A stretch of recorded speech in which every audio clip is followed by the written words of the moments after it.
आप सभी का हमारे चैनल पर बहुत बहुत स्वागत है। चैप्टर नंबर 10 को हम कंप्लीट कर चुके हैं और उसके शॉर्ट आंसर क्वेश्चन भी हम कंप्लीट कर चुके हैं और आज हम बात करते हैं इसके न्यूमेरिकल्स की। इस चैप्टर में से कम एक न्यूमेरिकल एग्जाम में ज़रूर पूछा जाता है। कई बार तो ये न्यूमेरिकल 3 या 4 नंबर तक का भी आ जाता है, इसलिए आपको ये बहुत ध्यान से समझना है।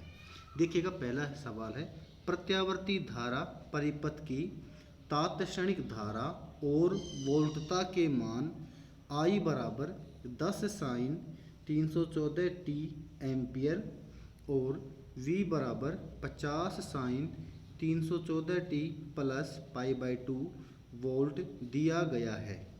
परिपथ में व्यय शक्ति क्या होगी? क्लियर। तो हमें इसने दे रखा है कि I बराबर 10 साइन 314 टी, इस A का मतलब होता है एम्पियर, V बराबर है 50 साइन 314 टी प्लस पाई/2 और इस V का मतलब है वोल्ट। औसत व्यय शक्ति P average is equal to ERMS IRMS cos phi. चूँकि फाई बराबर क्या होता है? पाई/2। सवाल में दे रखा है यहाँ पाई/2, इसलिए फाई का मान जब पाई/2 हो गया तो ये कोस फाई की जगह, इस फाई की जगह मैंने क्या रख दिया? पाई/2। तो P average is equal to ERMS IRMS cos पाई/2 और चूँकि कोस पाई/2 का मान 0 होता है इसलिए यहाँ P एवरेज बराबर 0 हो गया। बहुत सिंपल सा क्वेश्चन था।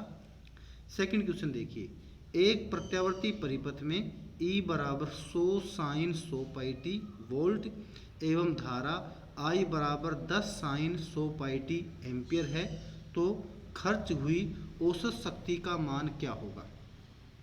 देखिएगा, वही औसत व्यय शक्ति P एवरेज वाला ये फॉर्मूला हमसे पूछना चाह रहा है, लेकिन फ़र्क इतना है कि उसमें तो फाई का मान पाई/2 हो गया था, ये वाला पाई/2 हो गया था, इस वजह से ये 0 मिल गया था। पर इसमें कुछ ऐसा नहीं है, यहाँ भी 100 पाई टी है और यहाँ भी 100 पाई टी है, इसका मतलब यहाँ फाई का मान क्या है? 0 है। और अब ये हमसे P एवरेज की वैल्यू पूछना चाह रहा है। तो देखिएगा, अब E बराबर 100 साइन 100 पाई टी वोल्ट और I बराबर 10 साइन 100 पाई टी एम्पियर। अब हमसे ये P एवरेज बराबर ERMS IRMS कोसो फाई पूछना चाह रहा है, तो P average is equal to हो जाएगा E0 बटा √2 और I0 बटा √2 और कोसो फाई। ठीक है। अब E0 का मान क्या होता है? 100 वोल्ट, I0 का मान क्या होता है? 10 एम्पियर और फाई का मान क्या होता है? 0।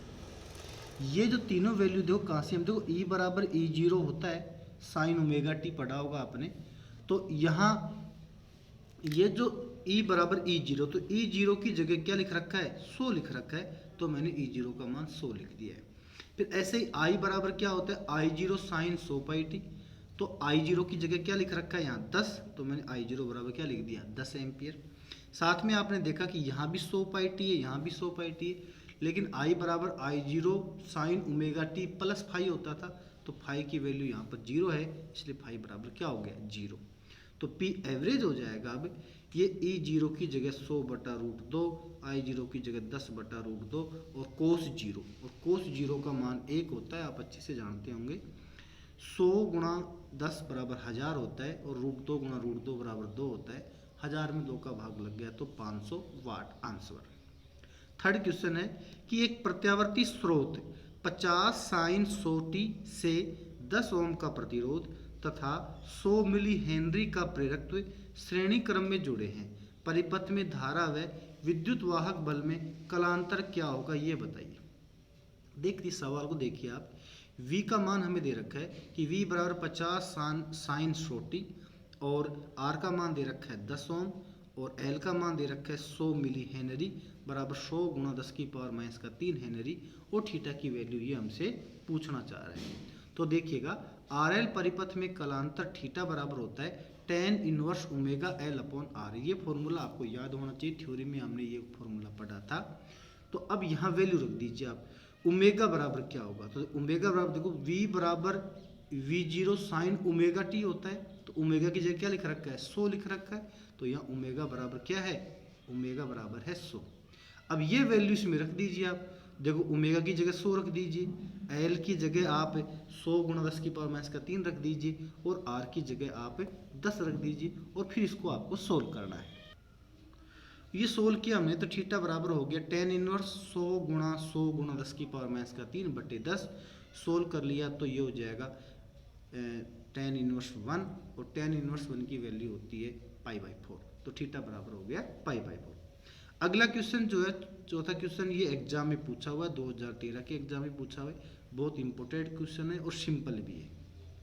देखिएगा आप इसको ध्यान से कि किसी प्रत्यावर्ती परिपथ में आरोपित वोल्टता 220 वोल्ट है। यदि R बराबर 8 ओम तथा XL बराबर XC बराबर 6 ओम है तो निम्न का मान ज्ञात कीजिए। पहला वोल्टता का वर्ग माध्य मूल मान और दूसरा परिपथ की प्रतिबाधा। एक बात समझ लो आप कि सवाल में जो वोल्टता दी हुई होती है, आरोपित वोल्टता के नाम से जो वोल्टता दी हुई होती है वो वास्तव में वर्ग माध्य मूल मान ही होता है। सबसे पहली बात सवाल क्या क्या दे रखा है अपने, देखो R का मान 8 ओम, तो R बराबर क्या हो गया 8 ओम हो गया। XL बराबर XC बराबर 6 ओम है, तो XL बराबर XC बराबर क्या हो गया 6 ओम।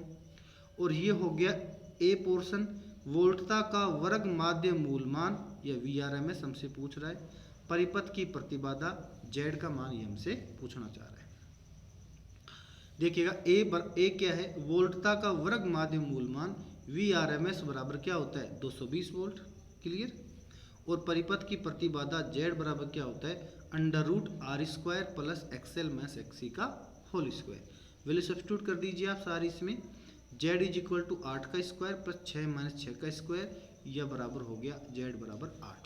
बहुत सिंपल सा क्वेश्चन था, एग्जाम में पूछा हुआ भी। नेक्स्ट क्वेश्चन, क्वेश्चन नंबर 5 देखिए आप।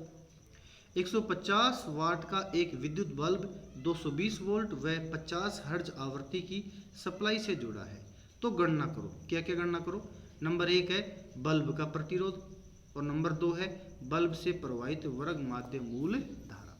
ये दो वैल्यू हमसे पूछना चाह रहे हैं। देख क्या क्या रखा है अपने को, वाट का मान P का मान 150 वाट दे रखा है और V का मान हमें 220 वोल्ट दे रखा है और F का मान हमें 50 हर्ट्ज दे रखा है और ये हमसे R का मान पूछना चाह रहा है और दूसरा ये हमें बल्ब से प्रवाहित वर्ग माध्य मूल धारा अर्थात IRMS की वैल्यू हमसे पूछना चाह रहा है। देखिएगा P बराबर 150 वाट और F बराबर 50 हर्ट्ज और V बराबर 220 वोल्ट और हमसे पूछना चाह रहा था नंबर 1 पर तो ये R पूछना चाह रहा था और नंबर 2 पर हमसे IRMS की वैल्यू ये पूछना चाह रहा है।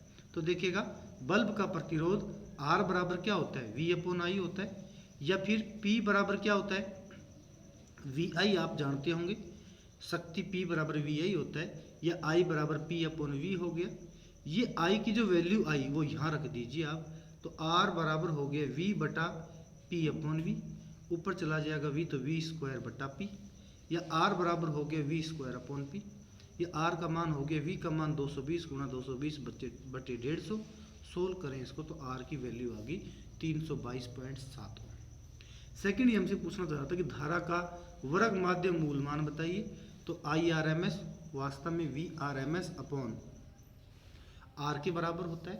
अब आप कहोगे VRMS की वैल्यू क्या, जो दे रखी थी 220 वोल्ट वो वास्तव में VRMS ही है, इसलिए IRMS इज इक्वल टू 220 बटे 322.7 बराबर 0.68 एम्पियर। अगला क्वेश्चन देखिए, एक प्रत्यावर्ती वोल्टता V बराबर 70 sin 100πt को 25 ओम के प्रतिरोधक से जोड़ा गया है, तो ज्ञात करो। नंबर 1 स्रोत की आवृत्ति और नंबर 2 प्रतिरोधक में से प्रवाहित धारा। वैल्यू हमें क्या कह दी, देखो आप कि V बराबर दे रखा है 70 sin 100πt पहला, दूसरा दे रखा है R का मान 25 ओम और ये हमसे पूछना चाह रहा है स्रोत की आवृत्ति F हमसे पूछना चाह रहा है।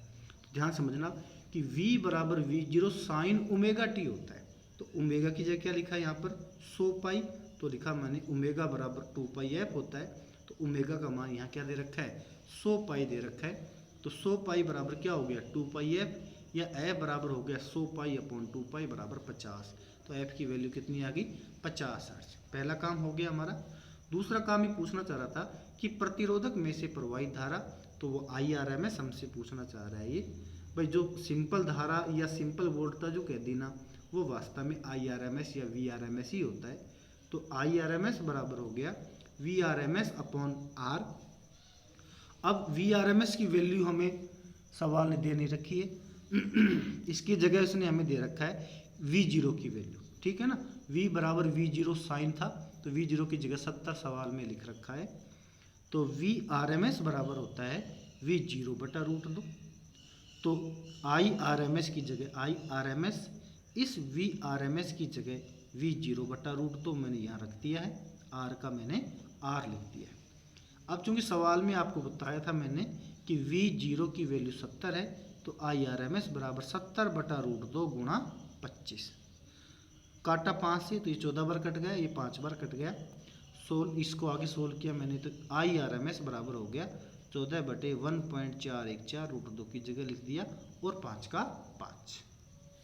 या फिर हो गया IRMS बराबर 14 अपॉन 1.4 गुणा 5, या IRMS बराबर क्या हो गया 2 एम्पियर। अगला क्वेश्चन देखिएगा, नंबर 7।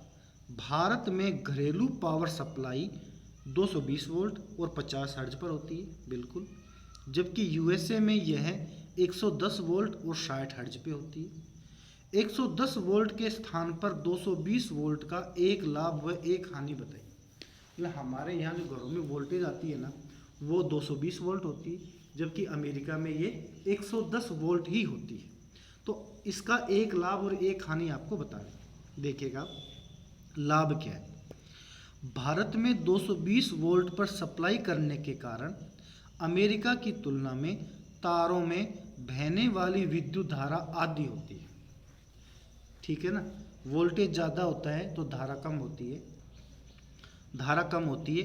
तो यहाँ भारत में धारा अमेरिका की बजाय आधी होती है।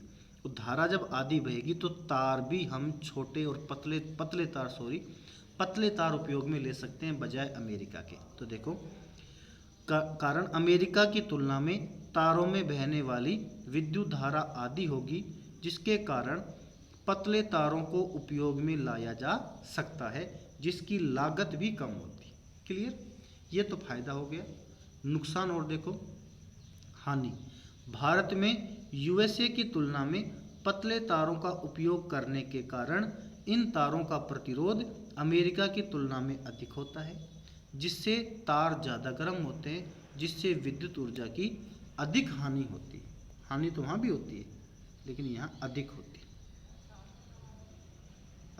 है, ठीक है भाई। तार पतले हैं तो उनका प्रतिरोध ज़्यादा रहेगा, और प्रतिरोध ज़्यादा रहेगा तो करंट विद्युत धारा की हानि भी ज़्यादा रहेगी।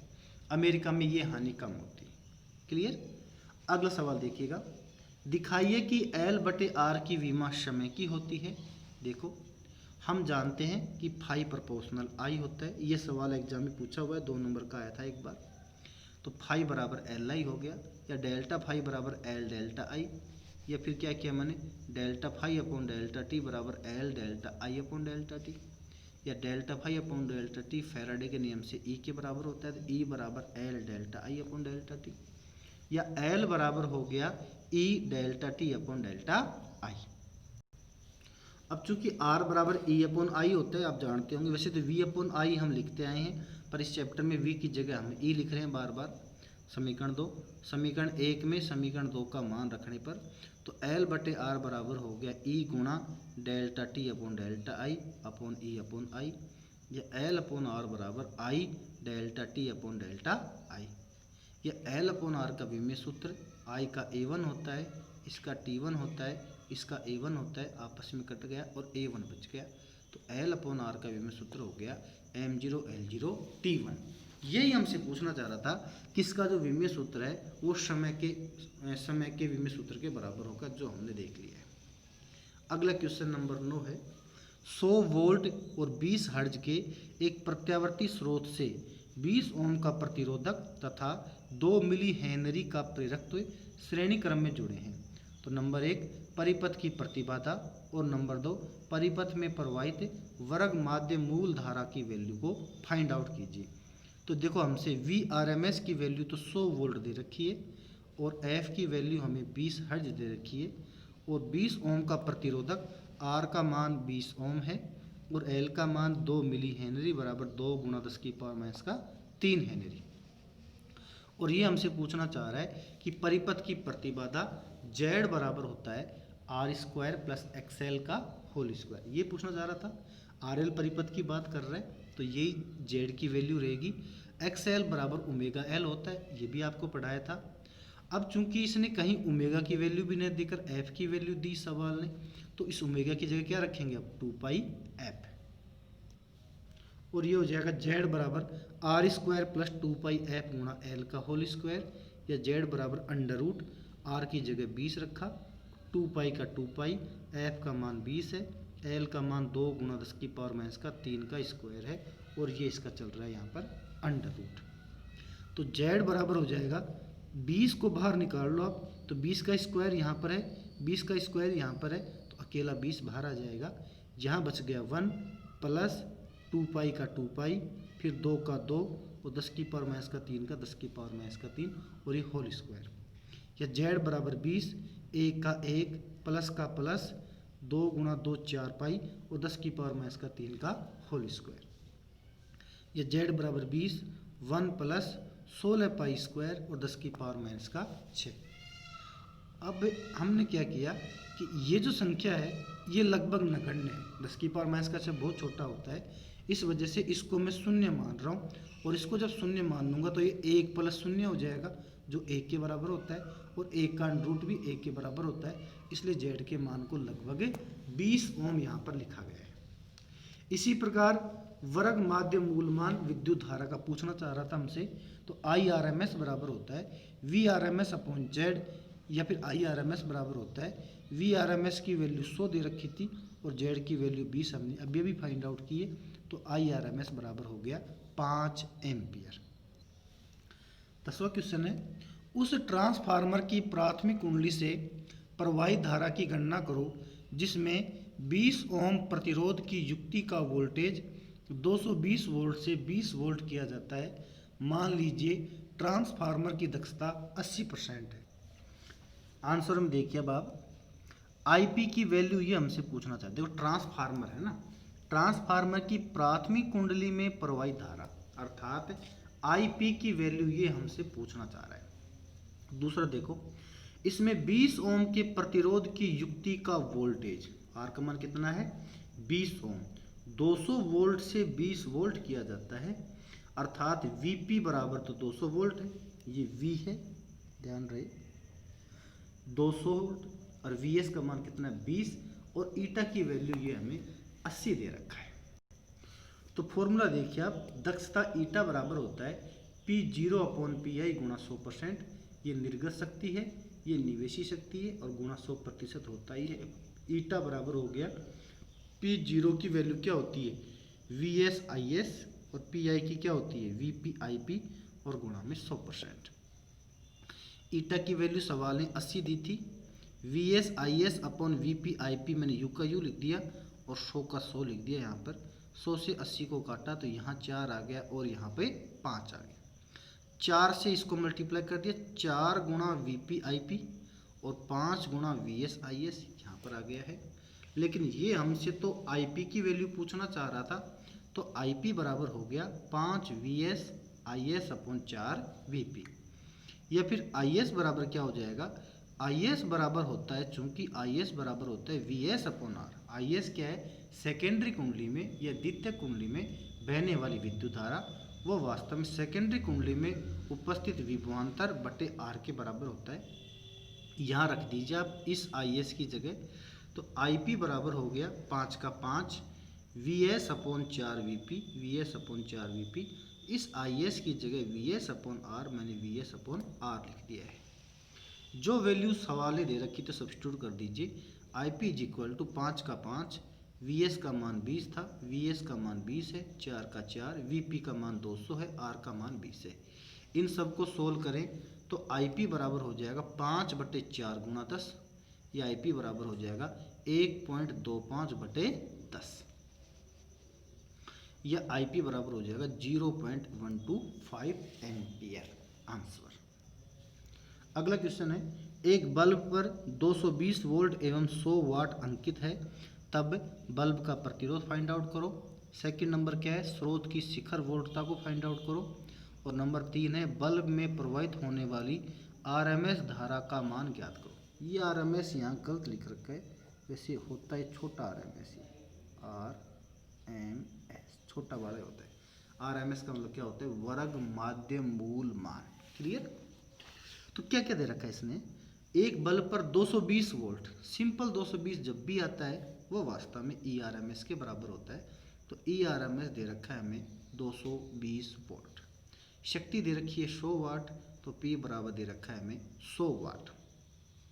नंबर 1 हमसे कह रहा है कि बल्ब का प्रतिरोध निकालो। तो बल्ब का प्रतिरोध हमें यहाँ पर फाइंड आउट करना है, तो उसके लिए वही फॉर्मूला P बराबर VI, I की जगह रख दिया V/R, तो ये हो गया V²/R, या R बराबर हो गया V²/P। अब V की वैल्यू कितनी है, 220 गुणा 220, और P का मान कितना है 100, इसको सोल्व आउट कर लो, तो R बराबर हो गया 484 ओम। B है इसका। स्रोत की शिखर वोल्टता क्या होगी, ERMS बराबर होता है E0 बटा √2, या E0 बराबर होता है √2 गुणा ERMS, या E0 बराबर होता है 1.414 गुणा 220, या E0 बराबर होता है 311 वोल्ट। थर्ड पोर्शन है इसका IRMS। तो P बराबर होता है भाई ERMS गुणा IRMS। भाई P बराबर VI होता था ना, V की जगह E लिख दिया तो EI, और ये ERMS, और इसको लिख दिया IRMS, या फिर इसको लिख दिया मैंने IRMS बराबर P/ERMS, या IRMS बराबर 100 बटा 220, या IRMS बराबर 10/22, 5/11, या IRMS बराबर 0.455 एम्पियर।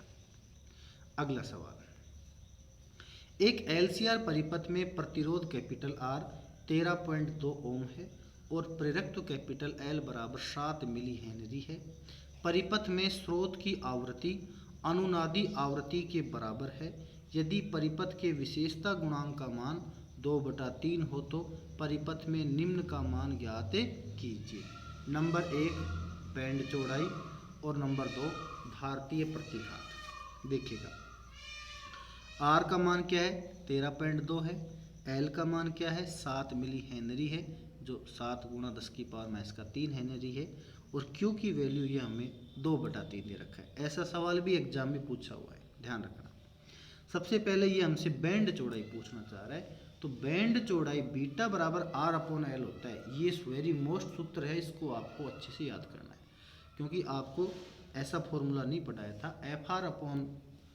Q बराबर FR/β पढ़ाया था, तो ये फॉर्मूला आपको नहीं पढ़ाया थ्योरी में, पर फिर भी आपको याद रखना है कि बीटा बराबर होता है R/L, या बीटा बराबर R की जगह 13.2 रख दिया, L की जगह ये वैल्यू मैंने रख दी। इसको सोल्व आउट करेंगे तो ये आ जाएगा 1.885 गुणा 10⁻³ हर्ट्ज आंसर। इसके बाद हम बात करें धारतीय प्रतिघात की। धारतीय प्रतिघात के लिए Q बराबर XL/R या XC/R होता है, ये भी आपको रटना अच्छे से। तो XC बराबर क्या हो जाएगा QR, या XC बराबर Q का मान 2/3 दे रखा था, R का मान 13.2 है, ये XC का मान हो गया 8.8 ओम। 13 क्वेश्चन देखिएगा, लास्ट क्वेश्चन शायद ये।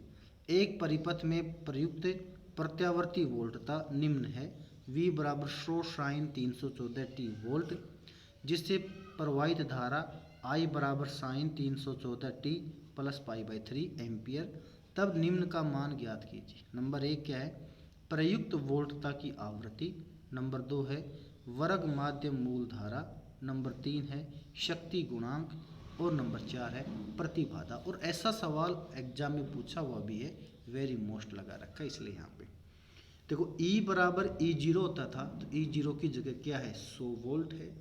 फिर साइन ω/t होता है, तो ओमेगा की जगह 314 है। I बराबर I0 होता है, I0 की जगह यहाँ कुछ नहीं, इसका मतलब 1 है, I0 का मान 1 एम्पियर है। साइन ω/t प्लस फाई होता है, तो फाई का मान क्या आ गया π/3 आ गया। फर्स्ट पोर्शन है इसका, और ये हमसे पूछना चाह रहे हैं कि प्रयुक्त वोल्टता की आवृत्ति बताओ। तो देखिएगा ओमेगा बराबर क्या होता है 2πf, क्लियर। तो f बराबर क्या हो गया ω/2π, या f बराबर हो गया 314/2 का 2, और पाई की जगह 3.14। f बराबर हो गया 314 गुणा 100/2 गुणा 314, और f बराबर हो गया 50 हर्ट्ज। सेकंड पार्ट है इसका कि वर्ग माध्य मूल धारा बताइए, अर्थात IRMS बराबर होता है I0 बटा रूट 2, या IRMS बराबर हो गया I0 का मान चूंकि 1 था तो 1 बटा रूट 2, और 1 बटा रूट 2 का मान 0.707 होता है, तो ये इसका आंसर हो गया। तीसरा पार्ट है शक्ति गुणांक पूछना चाह रहा था, तो शक्ति गुणांक बराबर होता है कोस फाई, फाई का मान पाई/3 दिया था तो कोस 60 डिग्री और कोस 60 का मान 1/2 होता है। और फोर्थ पार्ट है इसका प्रतिबाधा, जेड बराबर होता है E0/I0, E0 का मान 100 दिया था, I0 का मान 1 दिया था, तो जेड का मान हो गया 100 ओम आंसर। और अब लास्ट क्वेश्चन है इसका एक कि वैद्युत अपघटन में प्रत्यावर्ती धारा का उपयोग क्यों नहीं किया जा सकता। हालांकि न्यूमेरिकल नहीं है, शॉर्ट आंसर क्वेश्चन में आता है, लेकिन वहाँ पर शायद छूट गया होगा मेरे से, इस वजह से इसको यहाँ लिख दिया गया। तो इसको देखो आप ध्यान से कि जो वैद्युत अपघटन की जो क्रिया होती है जिससे कि किसी धातु के अयस्क से वो धातु शुद्ध रूप में प्राप्त करते हैं, उस क्रिया में दिष्ट धारा का ही उपयोग किया जाता है, उसमें प्रत्यावर्ती धारा को उपयोग में नहीं किया जाता। इसका रीजन क्या है ये बताइए। तो देखो आपको वहाँ आपको पता हो कि उसमें पॉजिटिव नेगेटिव फिक्स होते हैं, और पॉजिटिव नेगेटिव के हिसाब से उस धातु के पॉजिटिव नेगेटिव आयन इधर से उधर होते हैं।